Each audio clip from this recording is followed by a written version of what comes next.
Hi guys, Jeff Clark, Sources Apprentice. You guys hear me talk a lot about relationship, and yesterday was a great relationship day. Fellow Sources Apprentice member Kevin Norberg, all the way from Minneapolis, happened to be in my area. So he contacted me a few days ago, and we scheduled to meet on garage sale day, Thursday, in my area.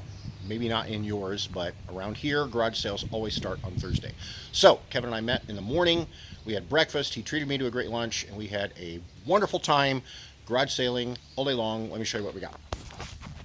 Okay, got a few board games here that toss across. That's really cool. I've actually sold that before. Recent solds on eBay, $30 plus shipping. A couple of Monopolies here. Look at this Disney Monopoly. Right now, the rank is really good in toys on Amazon, and the lowest FBA is $75. I paid 10, and everything is here. Yay! This first edition Pictionary always sells pretty well for me. Lowest FBA right now is $20. This looked really cool. 1955 card game. I picked it up just for the graphics. No listing on Amazon, and on eBay there's a bunch of unsold listings. Honestly, I couldn't find any sales, so that may just go into the family game cabinet. You know, it's not always about the money you make, it's just about improving your life. Got a bunch of puzzles here. Downton Abbey puzzle. Kevin pointed out that the movie's coming out soon, so I grabbed that. Didn't pay much for it. I think I only paid $1 for it, but it's a Pressman. And as we've discussed before, Pressman is a gated brand on Amazon. I tried automatic ungating, it did not work, so I cannot sell Pressman on Amazon. So I may just throw that up on eBay. We'll see. I got a few more puzzles here. Kevin asked me if I count all the pieces in the puzzles. No. Heck no, I don't do that. I'm not counting 500 pieces, 1,000 pieces, 300 pieces, especially because, you know, they throw these arbitrary numbers on there, and it says 1,000 pieces. It may actually be 1,004, you know, or 1,008. Who knows? Okay, so I'm not going to go through there and be counting all these pieces. So then the question is, Kevin said, well, what's your guarantee that all the pieces are there? Well, my guarantee is if you find you're missing a piece, I'll refund your money. Right? That's what a guarantee is. It's not saying I have personally counted all the pieces. It's saying this is a guarantee that if you don't like your product, you're going to get a full refund. End of story. So that's how that works. Anyway, got some really good puzzles here. And again, I know I've said this before, but one way I try to guarantee that all the pieces are there is I only source puzzles that are in nice condition boxes, because that tells me that the people take care of their stuff. Okay, if they took care of the box and it's not, you know, doesn't have coffee stains and gum stuck to it and torn corners and smashed edges, you know, that tells me that people take care of the boxes, are going to take care of the puzzle too, and make sure that all the pieces are there. All right, got an old craft kit here. I've sold several old craft kits for 12, 15 bucks, up to $20 on eBay. That should do well because it's still sealed. Travelmate, I got this for the packaging. That should help sell it. Not sure what I'm going to do with that. Pen mark, $2 on the front, but we'll have to figure that out. Only got a couple of books. This First Days of School is ranked 10,000 on Amazon, which if you're not familiar with Amazon ranks, that's pretty crazy low for books. And lowest FBA right now is $14. This is kind of cool, vintage cooking book. Now, scanning this on the Amazon seller app brought up like a dozen different listings with different ranks for the exact same book. And that can be kind of frustrating. So what I do with that is I just pick the lowest ranked one. Okay, and the lowest ranked one on this was like $1,000,003, and FBA price is around 16 bucks. So I only paid $1. That should do pretty well. $1,000,003 is not a bad rank. I know it sounds a lot higher than 10,000 if you're not familiar with Amazon rankings, but $1,000,003 is not bad. Trust me. All right. I love these old irons with the cloth cords. Proctor Silex should be able to get 12, 15 bucks for that. I'm always looking at kitchenware. You guys know that. This is a Dormeyer deep fryer in really good, clean condition. Paid 3 bucks. Should be able to get 20 for that. I love the colors on this Mixmaster. Look at this. The shiny chrome and the deep 70s chocolate brown. Isn't that pretty? I should be able to get, recent sold on eBay for this $30 plus shipping. Got an old vintage corn popper here. Now this one will not go, you guys might have seen me do old vintage poppers before. This is not the kind that sells for really good money. I mean, I'll still make money on it. I'll still get, 15 bucks for it or so, plus shipping. But This is the oil kind, okay? So the oil, pools down here and then pops the corn. The ones that bring a lot of money are the hot air poppers, okay? The ones that kind of look like a, I don't know, like a coffee roaster, because that's what people are using them for now. Okay, it's the ones that pop the kernels with hot air, and then the popcorn goes into your bowl. Well, people are using them today for coffee roasters. So if you put coffee roaster in your title, you can get 30, 35 bucks, maybe even 40 bucks for them. So keep your eyes open for those. Aluminum, always doing old aluminum ware. This is really pretty with the filigrees on it. Couldn't find a brand on it, but the picture should be able to sell that. I think that's really pretty. This is super boring. It's just flat aluminum, okay? But it's wherever, and it's got a model number and recent sold on eBay, 35 bucks plus shipping. So it's not always the pretty stuff that brings you a lot of money. Sometimes it's the boring stuff, all right? And the brand is going to sell that. Speaking of pretty, look at that packaging. 4-tier cake set, only paid $3 for that. That should be fun. Okay, let's talk some pretty stuff here.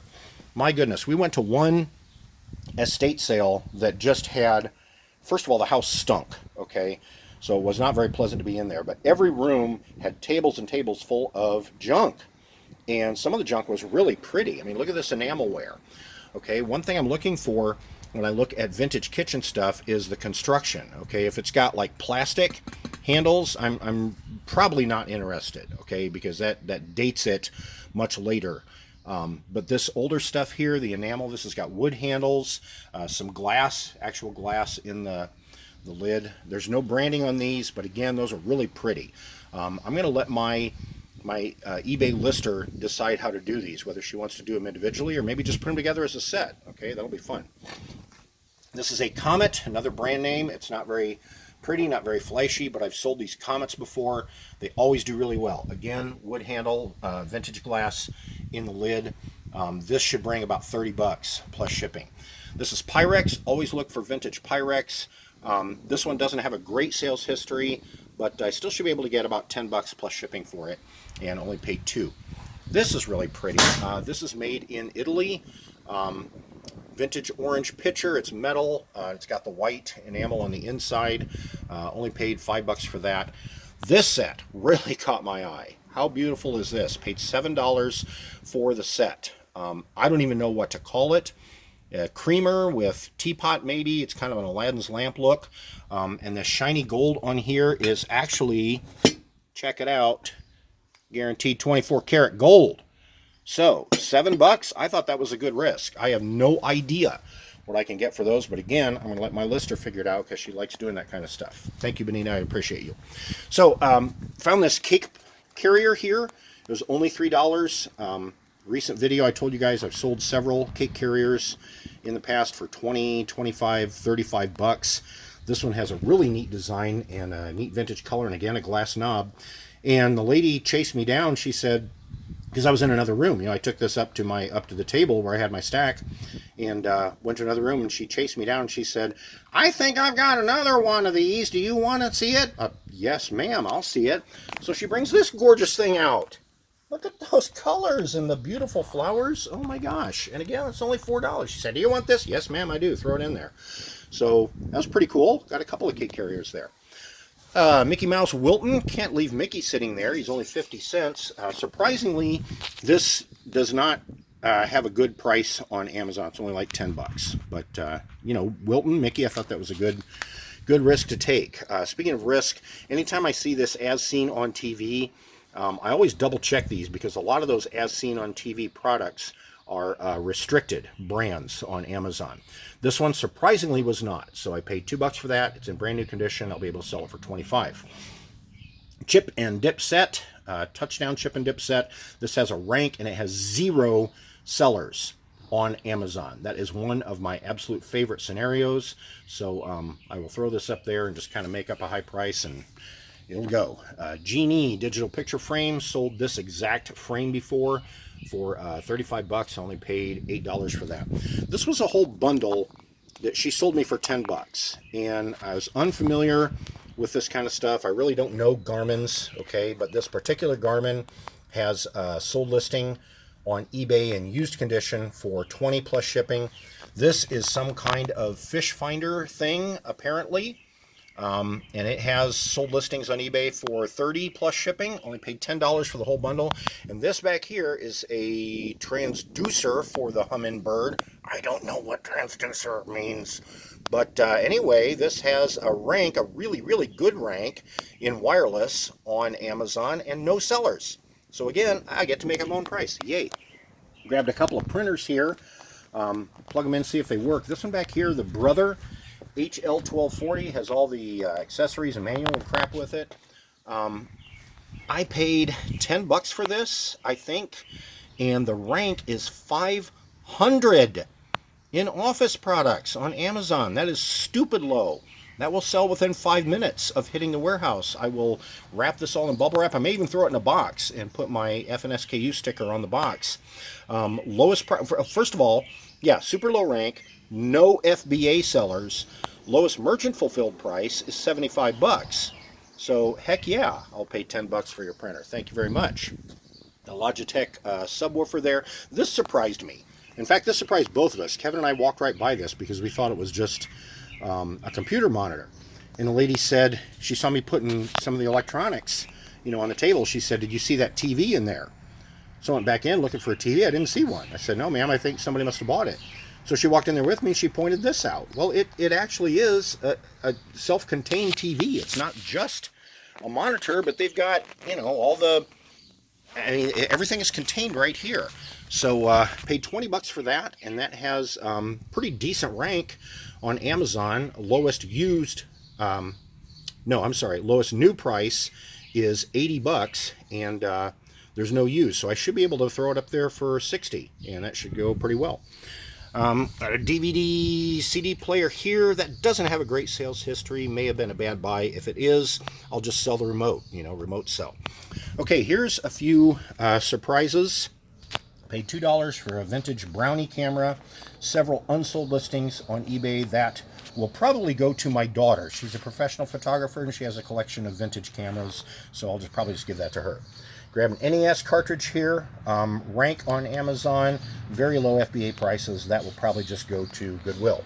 Betamax, yes, Betamax tapes. Man, those have got to sell well, right? Wrong. Look them up on eBay, man. There's unsold listings and no sales. But I only paid 25 cents a piece for these, so I threw $1 in the trash. Big deal. Not gonna cry. $2 for a 5-pack, and these are all sealed, of Fuji DVD-R. This actually does have a decent rank on Amazon, and it will sell for about 12 bucks. Okay, grabbed a couple of radios here with the wood grain finish that dates it, to 70s or 80s. This Zenith has recent sold on eBay for 30 plus shipping, paid $1. This GE has recent sold on eBay 20 plus shipping, paid another $1 for that. Paid $2 for this Bluetooth Sony back here that has recent sold on eBay 35 with free shipping. So for $2, I should be able to do that.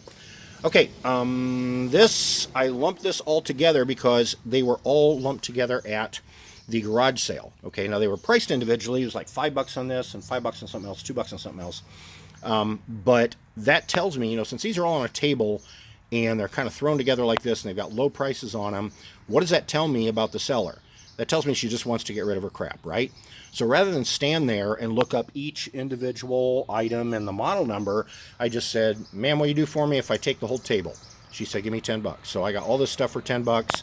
The Techniques tuner here has recent sold on eBay for 30 plus shipping. The amplifier down here has recent sold on eBay 25 plus shipping. They're both Techniques. I may just throw them together and see if I can increase the value there. So that was my haul. As I said, Kevin and I had a bunch of fun and made some good money here. My total spend was about 150 bucks. And just doing a quick mental calculation, I'm guessing that my total sales volume here is about 1,100. So did pretty good. I want to encourage you guys to get together and source together. It's a lot more fun, when we're doing it with somebody we know. So leave me some comments and tell me what you're finding in your sourcing and or who you are sourcing with.